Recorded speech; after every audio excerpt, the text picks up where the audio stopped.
Welcome to Radhika's kitchen. ரொம்ப டேஸ்டாக ஈஸியாக வீட்லேயே சிக்கன் பீட்சா எப்படி செய்யுதுன்னு பார்க்கலாம் வாங்க. அதுக்கு தேவையான பொருட்கள்: சீஸு, காஞ்ச மிளகாவை தூள் பண்ணி வச்சுருக்க, 1 ஸ்பூனு ஈஸ்ட்டு, சிக்கனை வேக வச்சு எடுத்து வச்சுருக்க, உப்புத்தூள் மஞ்சத்தூள் போட்டு, டொமேட்டோ சாஸு, சர்க்கரை, 50 மில்லி எண்ணெய், 1 தக்காளி, 1 குடமிளகா, 1 வெங்காயம், 150 கிராம் மைதா மாவு, தேவையான அளவு உப்பு.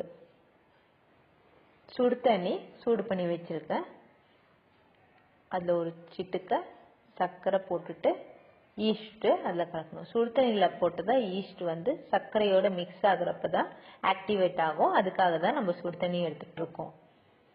மாவு பிசைஞ்சிக்கலாம். மாவுக்கு தேவையான அளவு உப்பு சேர்த்திட்டு ரெண்டும் நல்லா கலந்து விட்டுடலாம். கொஞ்சம் கொஞ்சமாக ஈஸ்ட் தண்ணி சேர்த்தி மாவு பிசைஞ்சிக்கலாம். ஒருவேளை ஈஸ்ட் தண்ணி உங்களுக்கு பத்தலைன்னா வெறும் தண்ணியும் கொஞ்சம் சேர்த்திக்கோங்க. ஆனால் எனக்கு ஈஸ்ட் தண்ணியே கரெக்டாக இருந்துச்சு.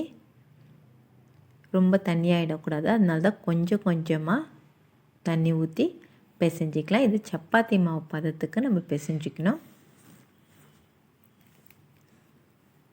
பாருங்கள், நம்ம பிசைஞ்சிட்டு மேலே லேசாக எண்ணெய் தடவிட்டு ஒரு அரை மணி நேரம் அப்படியே வச்சிடலாம். அரை மணி நேரம் ஆயிடுச்சு. இப்போது ஒரு 5 நிமிஷம் நல்லா கைவிடாமல் நல்லா அழுத்தம் கொடுத்து மாவு பிசைஞ்சிக்கணும். அதுக்கப்புறமா இது 2 உருண்டையாக எடுத்துக்கலாம். நான் மினி பீஸா செய்கிறேன். உருண்டை பிடிச்சிட்டு இப்போ திரட்டிக்கலாம். இது ரொம்ப தப்பமாகவும் திரட்டக்கூடாது, ரொம்ப மெலிசாகவும் திரட்டிடக்கூடாது. பாருங்கள், இந்த மாதிரி திரட்டினா போதும். இந்த அளவுக்கு திக்னஸ் இருந்தால் போதும். இப்போ நான் ஏற்கனவே தட்டில் எண்ணெய் தடவி ரெடி பண்ணி வச்சுருக்கேன். அதில் இப்படி போட்டுட்டு மேலே குத்தி விட்டுறணும். உள்ளே நல்லா வேகும் இந்த மாதிரி குத்தி விட்றதுனால. டொமேட்டோ சாஸ் போட்டுட்டு இதுக்கு மேலே குடமிளகாவும் வெங்காயமும் நீட்டமாக கட் பண்ணி வச்சுருக்கோம் இல்லையா, அதை வச்சிடலாம். அதுக்கப்புறமா வேக வச்சு வச்சுருக்க சிக்கன், உப்புத்தூளும் மஞ்சத்தூள் போட்டு வேக வச்சு வச்சுருக்க சிக்கனை வச்சிடலாம்.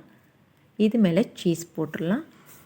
இது பீஸா சீஸ்னு செப்ரேட்டாக கடிக்கும். எனக்கு அது கடிக்கல, அதனால் நான் இந்த சீஸை வச்சுருக்கேன். வேணால் நீங்கள் இதை கூட போட்டு செய்யலாம்.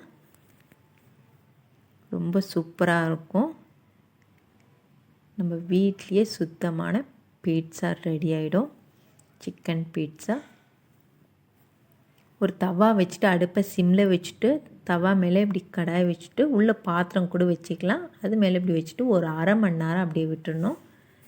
அடுப்பை சிம்மில் வச்சிடணும். அரை மணி நேரம் ஆயிடுச்சு. நம்ம பீட்சா ரெடி ஆகிடுச்சு. சூப்பரான ஹோம்மேட் சிக்கன் பீட்சா. நீங்களும் வீட்டில் ட்ரை பண்ணி பாருங்கள். கண்டிப்பாக உங்களுக்கும் பிடிக்கும்.